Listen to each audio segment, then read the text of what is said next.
Tu m'avais dit que tu aurais du mal à aller jusqu'au bout sans avoir des sanglots dans la voix. Ben c'est nous qui les avons, tu vois. Nous avons fait un long voyage aujourd'hui. Ce long voyage qui nous fait plus français par notre devise, par tout ce récit républicain et pas ce roman, je suis bien d'accord, qui nous construit et sans lequel, effectivement, ne se construit pas un peuple. Et je voudrais remercier tous les historiens qui se sont succédés aujourd'hui pour construire par touches successives, par pierres successives, cette maison commune qu'il faudrait que nous continuions à bâtir ensemble. Et le Panthéon pourrait en être en quelque sorte le pavillon de mémoire, et j'espère qu'il recevra Missak Manouchian comme il a reçu les autres héros qui, depuis Jean Moulin, marquent l'histoire de ces années noires. Je voudrais remercier en particulier Pascal pour avoir accepté, alors que nous nous connaissions à peine, de devenir le premier membre de ce comité de parrainage qui était un comité qui comportait peu de membres, dont beaucoup de fils de FTP-MOI, d'origine et d'horizons aussi divers que Pierre Ouzoulia, que Guy Konopnicki, qui aurait dû être avec nous aujourd'hui et qui s'excuse de ne pas être là, qu'Alain Minck, des gens qui tous portent une parcelle de cette mémoire collective de la République, du Conseil national de la Résistance. Je voudrais évidemment remercier en particulier Denis, sans lequel ce colloque n'aurait pas pu avoir lieu, mais aussi sans lequel cette initiative que nous avons prise aurait probablement déraillé à plusieurs reprises, parce que s'il y en a un qui sait de quoi ça parle, et qui est l'histoire vivante et la mémoire vivante et précise de ces années, c'est bien lui, et je crois que sans lui, nous n'y serions pas arrivés. Je voudrais remercier enfin Katia, je n'ai pas besoin d'en dire plus, vous l'avez tous entendu. Je voudrais aussi remercier quelqu'un qui n'est pas là, mais qui a été là depuis le début, qui est Ernest Pignon-Ernest. Vous voyez un demi-portrait sur toutes nos vues, et ce portrait, c'est celui de Manouchian par Ernest Pignon-Ernest, et ce portrait a une histoire particulière. Lorsqu'en 2014, le président Hollande a pris la décision de faire entrer au Panthéon les 4 résistants que nous avons déjà plusieurs fois cités, c'est Ernest Pignon-Ernest qui a été chargé d'en faire les portraits. Et vous savez, ces portraits qui ont été pendus sur la façade du Panthéon pendant plusieurs semaines. Et Ernest Pignon-Ernest, à sa manière, discrète mais précise, aurait beaucoup aimé lui aussi que Missak Manouchian entre au Panthéon. Et il a fait 5 portraits. Pascal. Ernest Pignon-Ernest vient d'être élu à l'Académie des Beaux-Arts. Et il aurait aimé donc qu'un 5e entre au Panthéon, Missak Manouchian. Et dans le portfolio qu'il a remis au président de la République pour que la décision soit prise sur les portraits, eh bien, il n'y avait pas 4 portraits, il y en avait 5. Ça n'a pas eu l'effet escompté, mais c'est ce portrait-là qu'Ernest Pignon-Ernest nous a autorisé à utiliser tout au long de notre démarche et de notre initiative. Et si vous allez sur le site web que nous avons créé, qui s'appelle Missak Manouchian au Panthéon, vous verrez que je me suis amusé à faire un petit montage. Il y a une vignette du Panthéon avec les 5 portraits et pas les 4. Je voudrais remercier évidemment Pierre Ouzoulia, sans lequel évidemment tout notre travail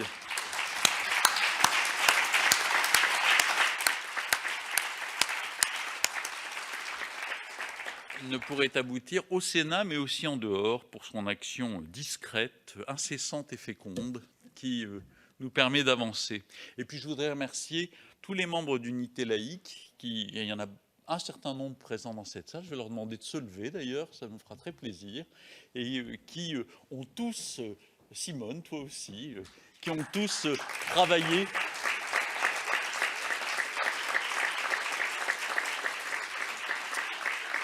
et qui travaillent tous pour la réussite de notre action. Remercier évidemment l'ambassadrice d'Arménie, la secrétaire d'État et particulièrement de nous avoir fait l'honneur de choisir ce colloque pour annoncer la dignité de mort pour la France de Slama Grishvax. Et je voudrais enfin remercier tout le comité de parrainage, tout le comité de soutien, les personnalités, les élus, les associations qui en sont membres et dont vous retrouverez toujours la liste sur notre site Missak Manouchian au Panthéon. À la suite de ce colloque, comme à la suite des rencontres d'automne d'unité laïque qui ont eu lieu en octobre, vous retrouverez la vidéo de l'ensemble des prises de parole sur nos sites Unité laïque et Missak Manouchian au Panthéon dans une dizaine de jours. Et nous allons publier des actes de ce colloque, comme nous publierons les actes, nous sommes en train de le faire, de nos rencontres d'automne ou de nos futures rencontres. À ce sujet-là, je voudrais ajouter que notre action, notre initiative prend aussi la forme de publications.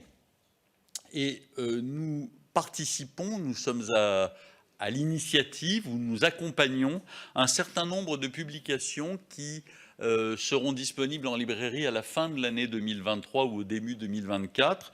J'en citerai 3, mais il y en aura d'autres. Un album textuel. Marianne Théry, la directrice des éditions textuelles, était avec nous ce matin. Je ne sais pas si elle est encore là cet après-midi, je ne la vois pas.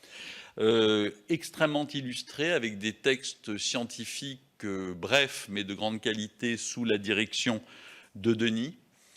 Un roman graphique, c'est-à-dire une BD biographique sur Manouchian, qui sera réalisé, qui est en cours de réalisation, par le scénariste que vous connaissez, l'auteur de Polar Didier Deninx, l'auteur de Missak, et par le dessinateur avec lequel il travaille depuis des années, Mako. Et puis un livre publié chez Hémisphère, Maisonneuve et La Rose, dont le directeur ainsi que l'éditeur du livre sont présents parmi nous, qui s'appellera Missak Manouchian, poète, intellectuel et résistant.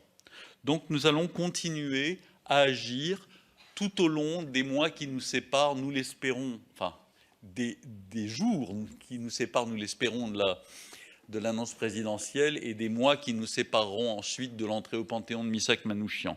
Par exemple, le 21 février, j'ai le plaisir et l'honneur, invité par mon ami Pascal Joseph, de prendre la parole pour la commémoration qui se fait chaque année rue du Groupe Manouchian, dans le 20e arrondissement, avec la maire de Paris.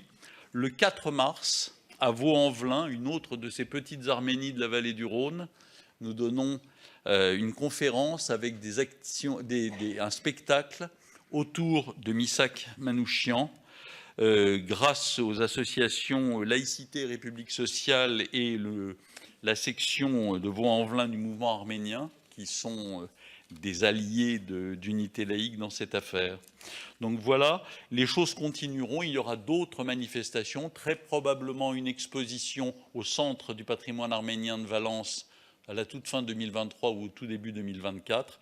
Nous continuerons à agir jusqu'à ce que l'entrée au Panthéon de Missak Manouchian se produise. Alors, je voudrais dire quelques mots d'unité laïque. Unité laïque, comme son nom l'indique, est destinée à réunir aujourd'hui les laïcs et les républicains universalistes. Nous devons reconstruire un mouvement républicain, laïque, universaliste, intégrateur, émancipateur.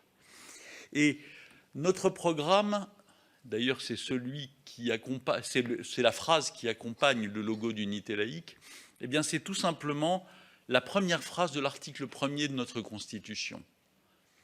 Nous voulons une France qui soit une république indivisible, laïque, démocratique et sociale. Et ces mots qu'on répète ou qu'on ne répète pas ou qu'on a oubliés parce que finalement ils sont au fronton gravés de notre Constitution, disent des choses, et disent des choses fondamentales depuis qu'ils y ont été inscrits en 1948 avant d'y être repris en 1958.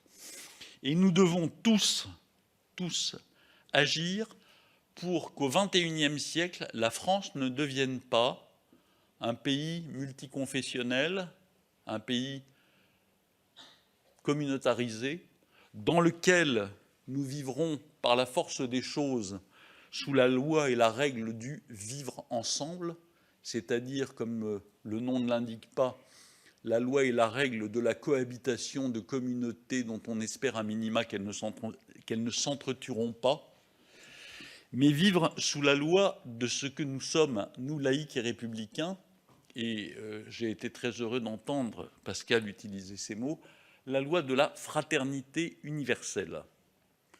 La fraternité universelle, ça ne veut pas dire qu'on s'aime tous, ça veut dire qu'on reconnaît tous en l'autre d'abord le même avant de reconnaître une différence qui en ferait quelqu'un de différent. Ça ne veut pas dire qu'on abolit les différences, ça ne veut pas dire qu'on ne veut pas voir les différences. Ça veut dire qu'on est avant tout des êtres humains qui avons décidé, parce que nous vivons dans le seul pays, l'un des seuls pays au monde, dans lequel, comme je le disais ce matin, nous ne sommes régis ni par l'ethnie, ni par la race, ni par le sang, ni par la religion, ni par le droit divin, dans lequel nous avons décidé d'être ensemble des citoyens. Et c'est un élément complémentaire de notre volonté de voir entrer Missak Manouchian au Panthéon. Missak Manouchian illustre parfaitement ce qu'est un Français.